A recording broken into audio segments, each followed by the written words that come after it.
Good morning. कैसे हैं आप सब? आई होप आप सब बहुत अच्छे होंगे and welcome to my new blog. Monday का डे है और डे की स्टार्टिंग हो रही है अप्रॉक्स 9:30 या 10 o'clock के आसपास का टाइम हो रहा था। मतलब डे की स्टार्टिंग तो अर्ली मॉर्निंग हो चुकी है 5:30 के आसपास, बट अभी ब्लॉग की स्टार्टिंग हो रही है। तो बारिश आई थी तो मैं थोड़ा सा ऊपर आ जाती हूँ देखने के लिए। थोड़ा अच्छा लगता है ना, नीचे उतनी ज़्यादा मतलब बारिश भी देखने को नहीं मिलती क्योंकि बैक साइड की जो बालकनी होती है वो आमने सामने एकदम बिल्डिंग्स हैं, तो थोड़ा सा मतलब नेचर को एंजॉय करने के लिए छत पे जाना पड़ता है। तो मैं थोड़ी सी क्लिप भी लेकर के आ गई थी और उसके बाद वापस मैं नीचे आई। तो फिर मेरे को बनाना था ब्रेकफ़ास्ट। आज मॉर्निंग में मैंने आलू के पराठे बनाए थे, तो वही आलू जो थे वो बॉईल करे हुए रखे थे और मनीष के लिए मेरे को इस टाइम पे ब्रेकफ़ास्ट बनाना था। तो फिर मैंने वही पराठे बनने के लिए रख दिए थे। एक साइड टी रखी हुई थी बनने और दूसरी साइड मैंने फिर पराठे भी बना दिए थे साथ साथ, क्योंकि उनको टी के साथ ही पसंद है पराठे। उनको कर्ड पसंद नहीं है, या फिर वो घी या फिर बटर के साथ खा लेंगे। मतलब टी तो उनको मोस्टली चाहिए ही होती है, बहुत रेयरली होता है कि वो टी के बिना पराठा खा लें।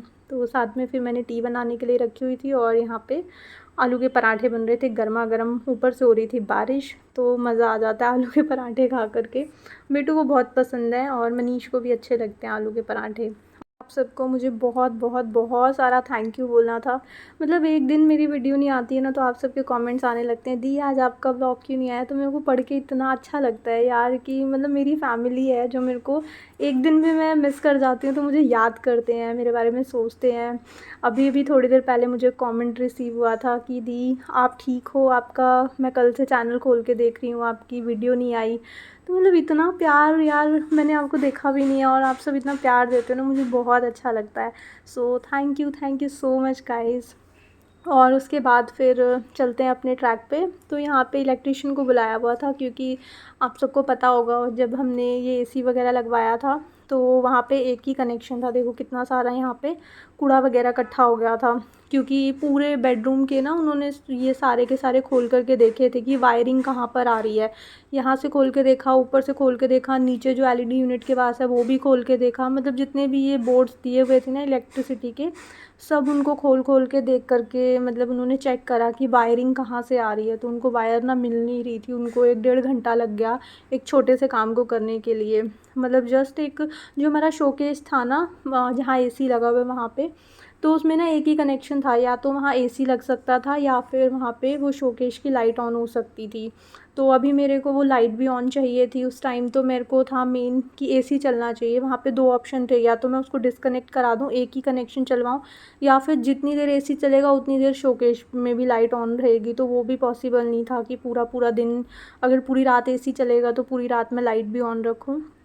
तो फिर मैंने एसी का कनेक्शन करवा दिया था, वो वाला छोड़ दिया था। तो अभी फिर काफ़ी दिन हो गए थे तो मेरे मन में था कि मेरे को ये वाला जो है वो मतलब ठीक कराना है, क्योंकि फिर वो वेस्ट हो गया ना। और थोड़ा सा अच्छा भी लगता है, कभी कभार ऑन करती हूँ ना तो वो गोल्डन लाइट्स होती हैं ना, बहुत सूदिंग सी लगती हैं। रिलैक्सिंग सा म्यूज़िक लगा करके आप सुनोगे ना तो मतलब बहुत रिलैक्सेशन सी मिलती है। तो वो मेरे को ठीक कराना था, तो इसीलिए फिर हमने इलेक्ट्रिशियन को बुलाया हुआ था। उन्होंने पूरे सॉकेट्स पूरे रूम के खोल दिए थे, ये वाला सामने वाला। तो फिर बहुत देर के बाद उन्होंने कुछ जुगाड़ वगैरह करा, तो तब जा कर के उन्होंने वायरिंग वगैरह कनेक्ट करी, मतलब कुछ कनेक्शंस चेंज करे। यहाँ वाला जो कनेक्शन था वहाँ से डिस्कनेक्ट करके इधर डाला और इधर से फिर उधर कुछ ऐसी जुगाड़ करके उन्होंने वहाँ पे ऑप्शन दिया। मतलब मेनली ना मेरे को शोकेस की जो लाइट थी ना, ये जो हमारा साइड टेबल है ना यहाँ पे चाहिए थी कि लेट नाइट यहाँ पे एक फ़ैन का भी दिया हुआ है, एसी का भी दिया हुआ है कनेक्शन, और मेरे को चाहिए था कि एक लाइट का भी हो। पहले लाइट का था बट एसी लगने के बाद लाइट का जो था वो हट गया था। तो अभी रात को जैसे हमें उठना है तो फ़ोन की लाइट हमें यूज़ करनी होती है। तो जब हमारे पास ऑप्शन है तो उस चीज़ को हमको यूज़ करना चाहिए। हमारे पास ऑप्शन था, एक एक्स्ट्रा वहाँ पे बटन था जिससे हम एक कनेक्शन करवा सकते थे। तो मेरे को चाहिए था कि लाइट भी हो जाए, मतलब एसी भी है, फ़ैन भी है, और तो एक लाइट भी हो जाए कि रात को मुझे, बेटू को या किसी को भी उठना होता है तो हमारा हैंडी रहे कि हम साथ से ही लाइट ऑन कर लें। तो इसलिए फिर मेरे को एक लाइट का कनेक्शन करवाना था। अगर शोकेस का नहीं हो पा रहा था तो फिर मैंने बोला भैया कोई भी रूम की एक लाइट आप लगा दो, बट फिर उन्होंने बाद में कुछ जुगाड़ करके वही शोकेस की ही ऑन कर दी थी। तो अभी हमारे हैंडी हो गया था, मतलब साथ में ही मतलब हम रात को उठना हो हमको तो हम फ़ैन भी वहीं से ऑपरेट कर सकते हैं, एसी भी, और एक अब लाइट भी कर सकते हैं। तो इसीलिए मैंने फिर बुलाया हुआ था इलेक्ट्रिशियन को, तो वो करके चले गए थे अपना काम और मेरे को बहुत अच्छा लग रहा था। और पूरा डस्ट डस्ट हुआ हुआ था घर, तो फिर मेरे को बेडशीट भी चेंज करनी थी और साथ साथ फिर मैंने बेड को भी अच्छे से ब्रश से क्लीन कर दिया था, क्योंकि डस्ट वगैरह आती है ना तो थोड़ा गंदा हो ही जाता है, फैब्रिक पे भी डस्ट उड़ती है तो फिर वो बैठी रह जाएगी, तो साथ के साथ क्लीन कर दूँगी तो अच्छा रहेगा। और देखो यहाँ पे शोकेस की लाइट ऑन हो गई तो कितना अच्छा लग रहा है। अदरवाइज़ यहाँ पे डिम डिम सा वो अंधेरा सा रहता था ना, तो इसमें जो भी चीज़ें लगी हुई ना वो पॉपअप नहीं हो पाती थी। अभी इनके ऊपर लाइट लगती है, मतलब लाइट ऑन होती है, तो ये ग्रीन ग्रीन जो लीव्स हैं, प्लांटर्स रखे हुए हैं आर्टिफिशियल प्लांट्स, तो ये बहुत सुंदर लगते हैं देखने में। तो फिर इसीलिए मेरे को ये ऑन कराना था, तो वो ऑन करके उन्होंने दे दिया था। और फिर उसके बाद जो भी डस्ट वगैरह फैली हुई थी तो वो मेरे को पूरा बेडरूम ही आज थोड़ा डीप क्लीन करना पड़ा।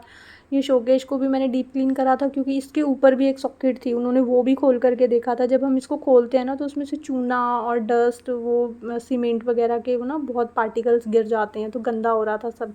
तो फिर मैंने कहा साथ के साथ डीप क्लीन कर लेती हूँ, क्योंकि एसी चलता है और अगर पास में एकदम डस्ट होगी या कुछ इतने डस्ट के बड़े बड़े पार्टिकल्स होंगे तो वो सारा एसी अपने अंदर ले लेता है, फिर एसी की सर्विस अलग और करानी पड़ेगी। तो फिर इस एरिया को मैंने डीप क्लीन कर दिया था अच्छे से, और साथ में जो पीछे मिरर लगे हुए हैं उनको भी मैंने साथ के साथ अच्छे से क्लीन कर दिया था। ड्राई डस्टिंग ही करी थी मैंने आज, क्योंकि हल्का फुल्का ये जो डस्टिंग मेरा ग्लव था वो ऑलरेडी हल्का फुल्का वेट ही था, इसको मैंने वॉश करा था ना, तो इसमें थोड़ा थोड़ा मॉइस्चर था। तो थोड़ा थोड़ा मॉइस्चर था और वेदर में भी मॉइस्चर चल रहा है, तो अच्छे से क्लीन करने के लायक था ये। तो इससे मैंने क्लीन कर दिया था और साथ के साथ मिरर्स भी मेरे क्लीन हो गए थे और सारी चीज़ें क्लीन हो रही थी। ये वाला प्लांटर क्लीन कर रही थी, इसको करते करते उसके ऊपर जो भी मतलब ये लीव्स टाइप कुछ बना हुआ था ना, स्पाइकी स्पाइकी सा, वो भी निकल कर के गिर गया था, तो फिर वो मैंने सेट करा और वापस उसके प्लेस पे रख दिया। अच्छा लग रहा है ना अब ये वाला एरिया, अदरवाइज़ बहुत ही डिम, और एक होता है ना सेंटर ऑफ अट्रैक्शन, तो अभी वो लग रहा है। अदरवाइज़ पहले वो डिम डिम सा लगता था, उतना अच्छा नहीं लगता था, तो अभी मेरे को बहुत अच्छा लग रहा था। पहले ऑन करती थी ना जब मैं व्लॉग करती थी, या फिर नाइट के टाइम पे भी मैं कभी कभार ऑन करती थी, तो मुझे अच्छा लगता था, तो इसलिए फिर मैंने इसको ठीक कराया। और उसके बाद फिर विंडो को भी मैंने अच्छे से क्लीन कर लिया था, क्योंकि डस्ट गिरती है तो फिर विंडो भी गंदी हो जाएगी। और साथ के साथ चीज़ें क्लीन रहेंगी तो वो मेंटेन भी रहती हैं, चीज़ें फिर पुरानी हो जाती हैं, फिर उनको थोड़ा सा, वैसे भी ये वाला जो वेदर है ना बहुत ही ज़्यादा ख़राब सा होता है, बहुत ज़्यादा क्लीनिंग मांगता है। क्लीनिंग करने के बाद भी जैसे फ़र्नीचर वगैरह भी है तो वो भी जल्दी से ख़राब होने लगता है, क्योंकि इन सब की क्वालिटी ना बहुत ज़्यादा अच्छी यूज़ नहीं करी होती, एवरेज एवरेज से यूज़ करी होती है। तो इसलिए मैं थोड़ा सा एक्स्ट्रा केयर करके चलती हूँ, ताकि फंगस वगैरह वुड में ना लग जाए। तो थोड़ा नीट एंड क्लीन रखेंगे ना तो इनकी ड्यूरेबिलिटी बढ़ जाती है। और उसके बाद फिर सारी क्लीनिंग वगैरह मैंने करी। अब बारी आई थी झाड़ू लगाने की, क्योंकि ऊपर से क्लीनिंग करी है तो नीचे सारी गंदगी हो जाती है। अगर मेरे को नॉर्मल डस्टिंग करनी होती तो मैं पहले झाड़ू लगाती हूँ फिर डस्टिंग करती हूँ, बट आज उसमें ना काफ़ी सारे पार्टिकल्स थे डस्ट के, मतलब ज़्यादा डस्ट थी। तो वैसे तो मैंने हाथ में ही कलेक्ट करी थी, मैंने डायरेक्ट ऐसे नीचे नहीं गिराई थी, बट फिर भी मैंने झाड़ू आज बाद में लगाई, पहले ऊपर से क्लीनिंग डस्टिंग कर दी थी। हल्की फुल्की डस्ट मुझे दिखती है घर में, तो ऐसा कोई मेरा टाइम नहीं होता कि मैंने मॉर्निंग में ही करनी है। जब भी कहीं पे भी डस्टिंग की नीड लगती है, इवनिंग हो या कहीं भी हो, क्योंकि किचन में रात को डीप क्लीन करती हूँ, मेरे को 1 घंटा कम से कम लगता है पूरी किचन समेटने में। तो उस टाइम पे मेरे पास वेट सा क्लॉथ होता है, क्योंकि मैंने टैप्स वगैरह ड्राई करी होती हैं, क्लॉथ से मैं ड्राई करती हूँ डेली, तो फिर सारी जगह मैं वो घुमा देती हूँ। और फिर उसके बाद नहा धो कर के मैं आ गई थी, और आज लंच में ये सब था, पूरी थी, छोले थे, पनीर थी, सैलेड था और राइस वगैरह थे, और साथ में रसमलाई थी। तो आज का हमारा ये था लंच। मनीष भी आ गए थे, वो चले गए थे नीचे बेटू को लेकर के, क्योंकि आज हमारी सोसाइटी में किसी ने मतलब न्यूली शिफ्ट करा था, तो उनके घर का इनॉग्रेशन था, तो हमारा सबका सोसाइटी वालों का जो लंच था वो नीचे था। तो मैं नहीं गई थी, क्योंकि मैं अपना काम में भी लगी हुई थी और मेरे को मतलब मन नहीं था ऐसे खाना पीना खाने का, तो ये दोनों चले गए थे। क्योंकि मैं एक ही बार में ब्रंच करती हूँ, मैंने आलू के पराठे खाए थे तो मेरा मन होता नहीं है, मैं एक ही टाइम पे करती हूँ, मेरा ब्रंच होता है साथ में, मैं दोबारा लंच नहीं करती। बट फिर भी नीचे से ना उन्होंने भेज दिया था, पहले मुझे बुलाया था, तो मैंने बोला कि मतलब आप बोल दो कि अभी मैं कुछ काम कर रही हूँ, तो फिर उन्होंने ना ऊपर भेज दिया था, तो फिर ये लेकर आ गए थे, और इतना सारा मैं कैसे खाऊंगी। मैंने उनको बोला आपको पता है मैं ब्रंच कर चुकी हूँ, उसके बाद मैं इतना नहीं खाऊंगी, फिर भी वो 2 पूरी और राइस वगैरह लेकर के आ गए थे, जो कि पूरा बच गया था, बस मैंने स्वीट जो थी ना वो खा ली थी। और एक पूरी मैंने खाई थी, 2 पूरियाँ लेकर के आए थे, एक पूरी भी बच गई थी। और बस उसके बाद फिर हाँ, ये शाम का टाइम हो गया था, फिर अगेन टी बनानी होती है, टी टाइम हो गया था इवनिंग में। और ये बेसन था जो मैंने संडे को पकौड़े वगैरह बने थे ना, तो ये बेसन खोला था, तो इसका कंटेनर भी मैंने वॉश करके रात को रखा था, तो इस टाइम तक अच्छे से ड्राई हो गया था। भी इस टाइम पे देखो, जैसे मैं डेली डेली ग्रॉसरी जब मैं इसमें ट्रांसफ़र करती हूँ, तो उससे पहले ना उसके सारे कंटेनर वॉश कर लेती हूँ। अभी आगे फेस्टिवल सीज़न आए या कुछ भी आए, मेरे को ना पूरी अपनी किचन फैलाने की नीड नहीं है, क्योंकि मेरी सारी चीज़ें ऑलमोस्ट सारी डीप क्लीन ही होंगी। जितने भी कंटेनर्स होते हैं खाली होते जाते हैं, मैं वॉश करके रिफ़िल करती हूँ। तो फिर जब साथ के साथ क्लीनिंग मेरी मेंटेन रहती है ना, तो मेरे को स्पेशल एक दिन या कोई डेट नहीं निकालनी पड़ती कि मुझे उस दिन पूरा घर फैलाना है, और मेरे बाकी सारे काम जो है कॉम्प्रोमाइज़ होते हैं। काफ़ी बार ऐसा होता है ना, हम पूरी किचन फैला लेते हैं, तो हमको टाइम बहुत ज़्यादा लग जाता है, उसकी जगह पे फिर हमको खाना बाहर से ऑर्डर करना पड़ता है। तो फिर उसका कोई फ़ायदा नहीं है ना, कि हमने इधर काम निपटाया और उधर फिर हमने बाहर से मंगा कर के खाया। तो फिर मेरे को लगता है कि साथ के साथ कंटेनर्स वॉश होते रहते हैं मेरे रिफ़िल करने से पहले, और साथ के साथ एक एक कैबिनेट भी मैं क्लीन करती रहती हूँ। तो पूरा के पूरा अगर मतलब रोटेशन मेरी होती रहती है, ओवरऑल सारी चीज़ें फिर मेरी एक टाइम के बाद क्लीन हो जाती हैं। तो बहुत ज़्यादा डीप क्लीनिंग नहीं करनी होती मेरे को फेस्टिवल टाइम पे। हाँ, डीप क्लीनिंग थोड़ी सी होती है, बट बहुत ज़्यादा टाइम टेकिंग वाली नहीं होती है।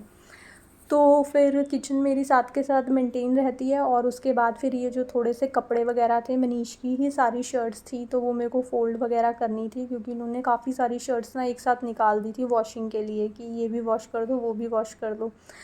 तो वो सारी वॉशिंग के लिए मैंने लगाई थी। आज 2 स्लॉट सिर्फ इनके ही लगे थे, तो वही फिर ड्राई हो गए थे सारे क्लॉथ्स, तो फिर मैं फ़ोल्ड करके रख रही थी।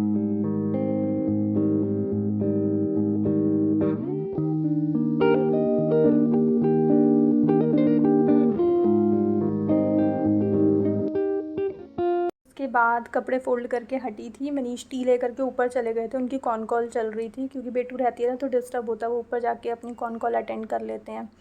तो यहाँ पे आई थी मिठाई फिर से। अभी बताया था ना मैंने, इनॉग्रेशन था, तो वो भैया आए थे स्वीट्स देने के लिए, तो ये स्वीट बॉक्स दे करके वो मुझे गए थे। तो चलो अब खोल करके देखते हैं इसके अंदर क्या था। तो खुल नहीं रहा था मेरे से, इसमें टेप लगी हुई थी। तो फिर मैं किचन में गई, नाइफ़ से मैंने कट करा। मेरे को बहुत ज़्यादा स्वीट्स वगैरह नहीं पसंद, बहुत रेयरली होता है कि हाँ क्रेविंग होती है तो मैं खा लेती हूँ, अदरवाइज़ ऐसा स्पेशल नहीं पसंद। मनीषा आती है ना, मतलब स्वीट्स देख लेते हैं वो बहुत खुश हो जाते हैं कि अरे वाह, आज खाना खाने के बाद मिठाई भी खाने को मिलेगी।